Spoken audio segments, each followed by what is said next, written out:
किसको सुनाएं दर्द दिल, किसको मेरा दर्द है, बेदर्दी से कहना नहीं, अपनी लाज खोना नहीं। सब नमस्कार, प्यारा उत्तराखंड समाचार सेवा में आपका सम्मान है। ये काला बाबा अक्सर ये कहा करते थे, किसको सुनाएं दर्द दिल, किसको मेरा दर्द है, बेदर्दी से कहना नहीं, अपनी लाज खोना। वो अक्सर भारत में जो अराजकता, कुशासन, आम आदमी की दयनीय स्थिति के समय ये कहते थे, हमने आज़ादी के आंदोलन में अपने आप का अपना जीवन समर्पित कर दिया। इलाहाबाद के कोरांव तहसील के काला बाबा थे। कहता देवी ये आज़ादी पूरे देश को ले लो। लोग केवल लूट खसोट में लग गए। वो कहते थे तुम आज उत्तराखंड के लिए ये संघर्ष कर रहे हो, राष्ट्रीय धरना स्तर पर धूप, प्यास, सर्दी, गर्मी, तमाम जलालतें सहकर तुम 6 साल तक आंदोलन कर रहे हो। जब राज्य बनेगा तो तुमको भी मेरी तरह ये दर्द होगा। फिर तुम भी कहोगे किससे कहें दर्द दिल, किसको मेरा दर्द है, बेदर्दी से लेना नहीं। आज किसी मुख्यमंत्री से लेकर किसी नेता को लेकर कुछ कहने का भी, अपना दुख भी नहीं सुना सकता। देश की जनता की ये स्थिति हो गई है। स्थिति ये हो गई है अभी वो कानून में जो 2025 में इसी पखवाड़े भारत की संसद ने कानून बनाया, दोनों सदनों में, राज्यसभा लोकसभा में पारित करके राष्ट्रपति ने उस पर हस्ताक्षर बन के वो कानून बन गया। लोग सर्वोच्च न्यायालय में कई मुस्लिम संगठनों ने इसे चुनौती दी है, सर्वोच्च न्यायालय इसे सुन रहा है। परंतु इसके बाद बंगाल में, खासकर मुर्शिदाबाद से लेकर उन जिलों में जहाँ मुस्लिम जनसंख्या 60% से अधिक है, वहाँ ऐसा तांडव इसके विरोध में हुआ कि वहाँ से सैकड़ों अल्पसंख्यक हिंदू धर्मावलंबी अपनी जान बचाने के लिए वहाँ से भागे। उनके घर, खेत, खलिहान, उद्यम, गाड़ी, सब कुछ तोड़ फोड़, अराजकता, लूट खसोट के अड्डा बनी। वहाँ की सरकार तमाशबीन बनी हुई है। उल्टा अराजक लोगों को कह रही है कि आप प्रदेश की संपत्ति मत जलाइए, आपका गुस्सा केंद्र सरकार के प्रति, और हमें इस कानून को बंगाल में लागू नहीं होने दें। आखिर संविधान उनको इस चीज़ की इजाज़त देता कि वो भारत के संघीय राज्य में संसद द्वारा पारित कानून को लागू न होने की हुंकार भरे। वहाँ का आम लोगों का जनजीवन अस्त व्यस्त है। आखिर केंद्र सरकार तमाशबीन क्या है? वो तो भला हो कलकत्ता उच्च न्यायालय का, जिसने बीएसएफ के जवानों को, बीएसएफ को निर्देश दिया है कि इन क्षेत्रों में आम जान माल की रक्षा के लिए तैनाती हो। ये केवल बंगाल की बात नहीं है। झारखंड के मुख्यमंत्री भी, सरकार के एक मंत्री भी यही कह रहे हैं कि हम झारखंड में लागू नहीं होने देंगे। अरे क्यों नहीं होने देंगे? आप पारदर्शिता से क्यों घबराते हैं? आप उस पर जो गलत कानून बनाया गया था अंध तुष्टिकरण के लिए 1995 में और 2013-14 में कांग्रेस सरकार द्वारा, यूपीए सरकार द्वारा, उसमें संसद में गहरी चर्चाएं हुई, संसदीय समिति में उस पर गहन विचार विमर्श हुआ। जो न्याय संगत, तर्क संगत, संविधान सम्मत नहीं रहा, उनमें अमेंडमेंट किया गया। ये केवल मुस्लिम समाज के हितों के लिए, कल्याण के लिए है। तो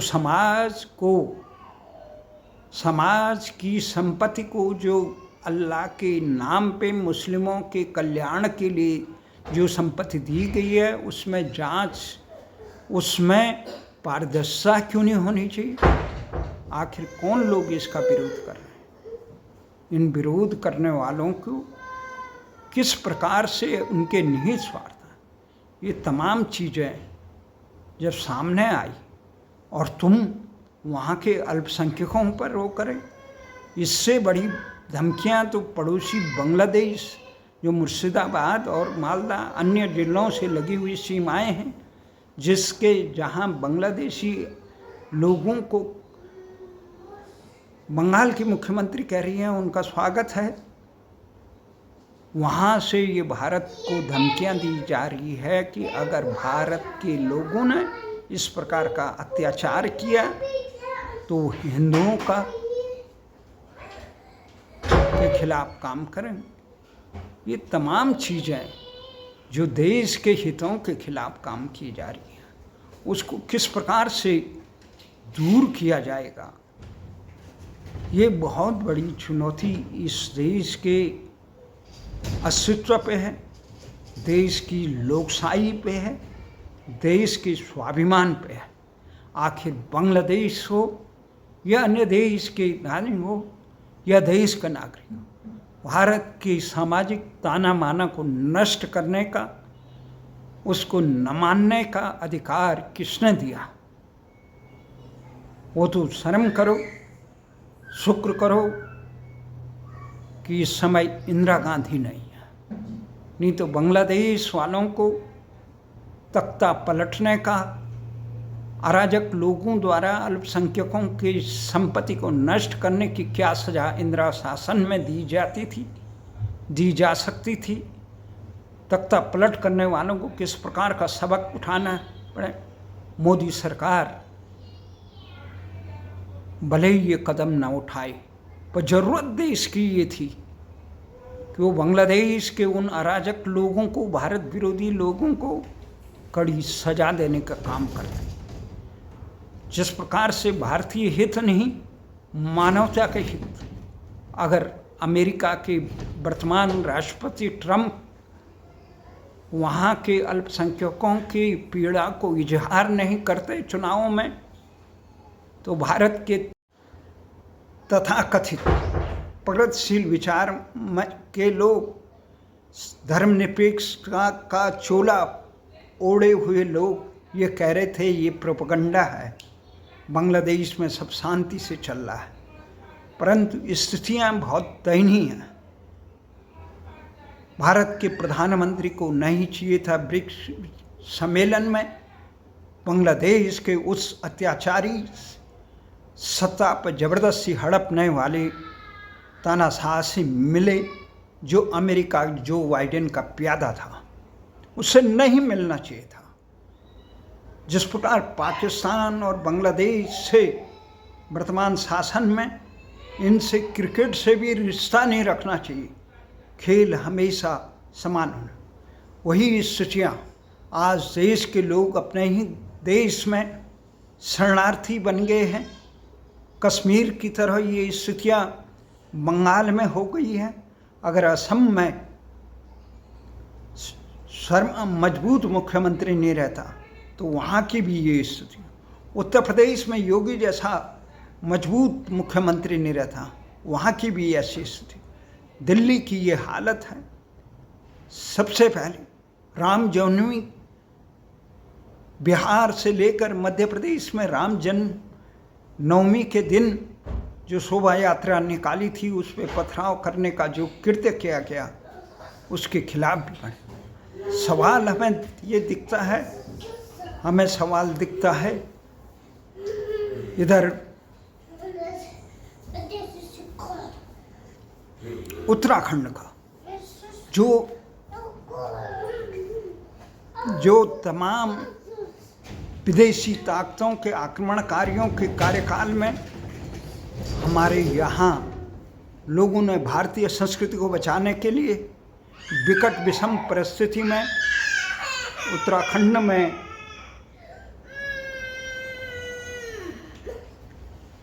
रखने का काम किया, जीवन रखने का काम किया। वहाँ भी इस प्रकार से सत्ता लोलुपों ने उत्तराखंड में घुसपैठियों का अड्डा बना दिया। बांग्लादेशी और रोहिंग्याओं से लेकर तमाम भारतीय संस्कृति के विरोधी तत्वों का वहाँ जमघट लग गया। इन तत्वों ने शांतिप्रिय लोग कहीं भी रहे, देश को कोई नहीं, बस सीमांत प्रांत में राष्ट्र के मूल संस्कृति के विरोधी तत्वों द्वारा रहना देश के लिए उसी प्रकार का खतरा हो सकता है जिस प्रकार से पूर्वोत्तर के से लेकर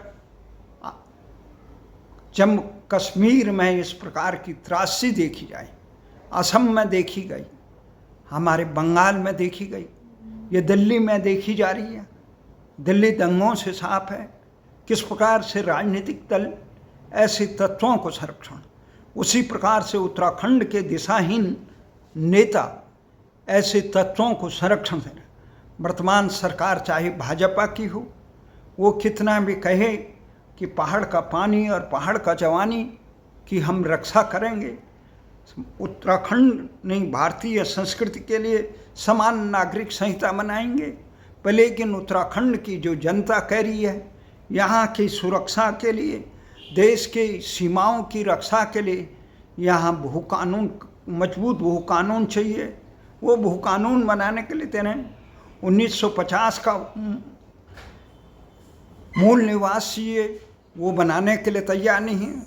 जिस प्रकार से ऋषिकेश मेयर के चुनाव का प्रकरण उठ रहा है, किस प्रकार से यहाँ पे मतदान में वो, किस प्रकार से तमाम राजनीतिक दल उत्तराखंड की सामाजिक संरचना को तार तार करने में लगे, किस प्रकार से देहरादून हल्द्वानी के प्रकरण में वर्तमान सरकार बेनकाब हुई, किस प्रकार अंकिता भंडारी के प्रकरण में वर्तमान सरकार अपने जो समान नागरिक संहिता का ढोल पीट रही है, उससे उत्तराखंड किस प्रकार से लाभान्वित। यहाँ घुसपैठों पे अंकुश रखना चाहिए।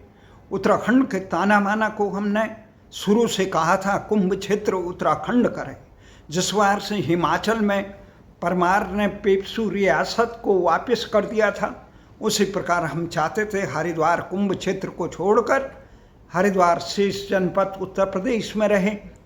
इधर उधम सिंह नगर की तरफ से जो लोग उत्तराखंड के आन मान शान के खिलाफ बात करते हैं, जो उत्तराखंड के लोगों को बाहर मानते हैं, उन लोगों को उत्तर प्रदेश में रहने के लिए अनुमति देनी चाहिए थी, उनको उत्तराखंड में नहीं ना। उत्तराखंड हमने भारतीय संस्कृति का एक प्रयोगशाला बनाने की सोची थी। उत्तराखंड का वो भूभाग जो विदेशी आक्रांताओं के समय भारतीय संस्कृति को अक्षुण्ण रखने के लिए किया था, वो काम देश के हुक्मरानों ने होने नहीं दिया। अपने केवल संकीर्ण दलीय सोच के लिए, अपनी दुराग्रह को शांत करने के लिए उत्तराखंड हिमाचल की तरह पर्वतीय राज्य न हो जाए, उत्तराखंड में भी हिमाचल की तरह यहाँ पे ये ज़मीनों का खरीद फरोख्त न कर पाए, यहाँ की बंदर बांट, यहाँ की सतह की बंदर बांट न कर पाए, इसलिए इन्होंने कुंभ क्षेत्र को छोड़कर पूरा हरिद्वार जनपद है ये भाई था भारतीय जनता पार्टी। इसीलिए उन्होंने हमारा नाम बदला, उत्तरांचल करने की कोशिश की, जो झारखंड में नहीं कर पाए। झारखंड में भाजपा के नेताओं ने वनांचल की जगह झारखंड नेता, झारखंड के समर्पित नेताओं ने वहाँ पे जो जनसंख्या पर आधारित विधानसभा परिसीमन नहीं होने दी। पर उत्तराखंड के दिशाहीन नेता उस समय खंडूड़ी और तिवारी जी थे सत्तासीन, जबकि खंडूड़ी जी के मीडिया सलाहकार लखेड़ा जी को ये चुनाव आयुक्त ने ये बता दिया था, निर्वाचन आयुक्त ने, आप अपनी विधानसभा से पारित करा दीजिए, हम यहाँ पे रोक देंगे। परंतु इसके बावजूद उनके उत्तराखंड के हक हकूक़ों के लिए, उत्तराखंड के लिए कोई समर्पित नहीं, इनका कोई राजनीतिक दृष्टिकोण उत्तराखंड के लिए नहीं। एक तो तिवारी जी जो कहते थे कि मेरी लाश पे उत्तराखंड बनेगा, उन्होंने उत्तराखंड को अपने संकीर्ण स्वार्थों के लिए लाश बना दिया, अपने संकीर्ण स्वार्थ। और खंडूड़ी जी जिनको राजनीतिक भविष्य का कोई अनुभव नहीं था, सामाजिक सरोकारों से कहीं नहीं था, क्यों लोगों ने उत्तराखंड राज्य मांगा, इससे कहीं लेना देना नहीं था। पार्टी ने थोप दिया तो नेता बन गए। आज उनकी पुत्री भी विधानसभा अध्यक्ष बनकर उत्तराखंड के जख्मों को किस प्रकार से कुरेद रही है, और उनके बच्चों के लिए जो भाजपा हो या कांग्रेस, उनके द्वार खुले हुए हैं। ऐसी स्थिति में उत्तराखंड आज बदहाली के जन राजधानी गैरसैंण बनाने के लिए हमने कितना प्रयास किए। बाबा मोहन उत्तराखंडी का बलिदान हुआ। देहरादून से लेकर प्रधानमंत्री आवास तक, गैरसैंण से लेकर उत्तराखंड के तमाम प्रबुद्ध लोगों ने, उत्तराखंड क्रांति दल सहित तमाम उत्तराखंड के समर्पित लोगों ने इस राजधानी गैरसैंण के लिए बाबा मोहन उत्तराखंडी और देव सिंह नेगी ने अपना बलिदान तक दिया। कई धरना प्रदर्शन दिया, माता बहनों ने अपना संघर्ष किया। दिल्ली के संसद की चौखट से लेकर उत्तराखंड की धरती से लेकर ऊपर वहाँ तक सारा धरना प्रदर्शन हुए। गैरसैंण रथ यात्राएँ निकाली गई। उधर पूरा अल्मोड़ा से लेकर रामनगर होते हुए यहाँ जंतर मंतर पे आए, परंतु कोई सुनवाने वाला, उत्तराखंड के हक हकूक़ों के लिए, हितों के लिए कोई सुनने वाला नहीं है। सरकारें चाहे भाजपा की रही, कांग्रेस की रही, स्थिति ये हो गई कि उत्तराखंड के हितों के बारे में सोचने के लिए तैयार नहीं। हाँ, नाम बदलने का कुछ काम कांग्रेस ने किया, परंतु वो भी मुजफ्फरनगर कांड के अभियुक्तों को सजा देने के लिए तैयार नहीं, उस पर कोई कार्रवाई करने के लिए ईमानदारी से तैयार नहीं। उत्तराखंड के संसाधनों में जो बंदर बांट किया गया, वहाँ के जल संसाधनों का, वहाँ की जनसंख्या पर आधारित विधानसभा परिसीमनों के परिसीमन के संदर्भ में ये तमाम चीज़ें हैं। वहाँ की बननीति क्या होगी, वहाँ के रोजगार का, स्थानीय लोगों को रोजगार का कोई नहीं। अखिल भारतीय स्तर की जो क्लास 1 की सर्विसें हैं, क्लास 2 की, उसको छोड़ दीजिए, क्लास 3 और 4 की सर्विसों पे भी स्थानीय लोगों को नहीं। वहाँ के निजी क्षेत्रों में कोई प्राथमिकता ही नहीं, केवल संसाधनों पे लोग बंदर बांट करके कोल। उत्तराखंड की संपत्ति को, भू संपत्ति को जिस प्रकार से राज्य गठन के बाद कांग्रेस और भाजपा की सरकारों ने अपने दिल्ली दरबार के आकाओं, उनके प्यादों को और अपने निहित स्वार्थ के पूर्ति के लोगों को जिस प्रकार से लुटाए, अगर उत्तराखंड की ज़मीनों को किन लोगों को दान में दी गई तथा कथित समाज सेवा के नाम पे ये बेनकाब हो जाएंगे। उत्तराखंड में घुसपैठ अच्छे लोगों का हर जगह स्वागत, पर आपराधिक प्रवृत्ति के और घुसपैठिए लोगों को, बांग्लादेशी से लेकर रोहिल्ला से लेकर तमाम अराजक तत्वों को जो भारतीय संस्कृति को मांगने तैयार नहीं, जो उत्तराखंड की जनसंख्या के रूप को बदल के तैयार के वहाँ काबिज होना चाहते हैं, ऐसे आपराधिक प्रवृत्ति के लोगों ने जिस प्रकार से हल्द्वानी में तमाशा किया, देहरादून में तमाशा किया, जिस प्रकार से ऋषिकेश में तमाशा हुआ, उत्तराखंड के संसाधन में किस प्रकार से भू कानून, मूल निवास के बारे में, जहाँ एक तरफ कांग्रेस की सरकार झारखंड में जो मिलीजुली सरकार है, वो झारखंड में 1932 को देने के लिए तैयार है और उत्तराखंड में 1950 को देने के लिए कोई स्वर करने के लिए तैयार नहीं। भाजपा तो बिल्कुल ही इसके खिलाफ है, इसीलिए उन्होंने इस प्रकार का कानून बनाया और उत्तराखंड को बधा लिया। उत्तराखंड की तमाम, कैसे उत्तराखंड सुरक्षित रहे। जिस प्रकार से रामनवमी के जुलूस पे पथराव केवल बंगाल में नहीं हो रहे हैं, बिहार में हो रहे हैं, मध्य प्रदेश में हो रहे हैं, झारखंड और नेपाल में। आखिर सनातन धर्मियों को जो सबके साथ सबका विकास लेके, सबके कल्याण के लिए समर्पित, उन्हें अपने धार्मिक परंपराओं को मनाने का कोई हक नहीं। पथराव करेंगे जी, क्यों करेंगे? कानून व्यवस्था किस लिए है? ऐसे अराजक तत्वों को, राष्ट्र विरोधी तत्वों पर जो भारत में युद्ध के धमकियां दे रहे हैं, भारत के संविधान को न मानने की हुंकार पर है, उनको बर्खास्त क्यों नहीं किया जाए? आखिर ये देश की सुरक्षा, एकता, अखंडता और संविधान के अनुरूप चले, तभी तो ये सरकारों को बर्खास्त करने का, ऐसी अराजक सरकारों को बर्खास्त करने का केवल राजनीतिक छवि चमकाने के लिए, निस्वार्थ। तो ये बहुत बड़ा एक विडंबना है देश में कि किस प्रकार से देश अपने, आज कांग्रेस से जुड़े हुए दिग्गज नेता जो संसद में निदेशक के रूप में भी रहे कांग्रेस से जुड़े, उन्होंने कहा, ये त्र्यंबकम शर्मा जी ने, उन्होंने कहा आखिर भारतीय जाएंगे कहाँ भारतीय संस्कृति को मनाने वाले?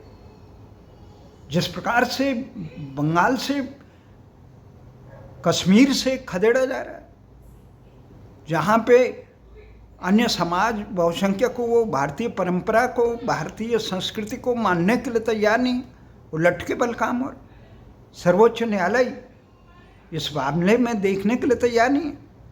किस प्रकार से कानून व्यवस्था राष्ट्र को तोड़ने वालों के संरक्षक नहीं होना चाहिए। हमारा ये मानना है, ये बहुत गंभीर सवाल है। इस गंभीर सवाल का समाधान सत्ता लुलूप नेता नहीं कर सकता है, और उत्तराखंड में इसका जवाब खोजना पड़ेगा कि हमारे पूर्वजों ने जो ये किले के तरफ विदेशी आक्रांताओं से भारतीय संस्कृति को बचाने के लिए ये उत्तराखंड की विकट परिस्थितियों को मैं अपनी संस्कृति को न छोड़ी और यहाँ पे जीवन यापन किया, तमाम विकट परिस्थिति, आज हम इस प्रकार से दिशा भ्रमित होकर न्याय का गला घोंटने वाले लोगों के साथ किस प्रकार से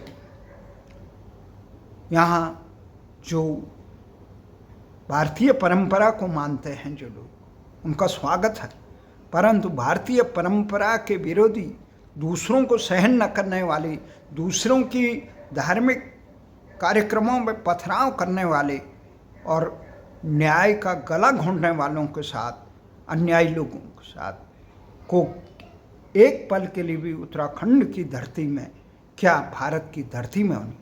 हम ठीक हैं, इस सप्ताह हम भारत सरकार ने काफ़ी प्रयास किए, वहाँ पे राणा, आतंकी राणा जो 26 से 11 बम्बई आतंकी हमले का मुख्य गुनाहगार है, भारत लाने में सफल रहे, परंतु उसको कड़ा दंड त्वरित मिलना चाहिए। ये यहाँ पे उसका संरक्षण नहीं होना चाहिए, पर इसके साथ डेस्मंड हेडली भी लाना चाहिए। मुख्य कर्ता धर्ता डेस्मंड हेडली है, जो अमेरिका ने खुद को बेनकाब बचाने के लिए अमेरिका में रखा गया। ये देश की संस्कृति को की रक्षा के लिए, देश के अस्तित्व के लिए हम कितनी भी उन्नति कर ले, आज तबाही का कगार पे मुर्शिदाबाद का है, कल दिल्ली का नंबर हो सकता है, कल मध्य प्रदेश का नंबर हो सकता है। हल्द्वानी में ये प्रकोप दिखाई दिया, देहरादून में ये होने वाला है। किस प्रकार से ये षड्यंत्र चल रहा है, इस षड्यंत्र को अंकुश लगाना ही राजनीतिक दलों का काम है, देश और प्रदेश की संस्कृति की रक्षा करना। इसी आशा और विश्वास के साथ कि बंगाल ही नहीं, उत्तराखंड सहित पूरा भारत की आज रक्षा करने की जरूरत है। जय हिंद, जय भारत।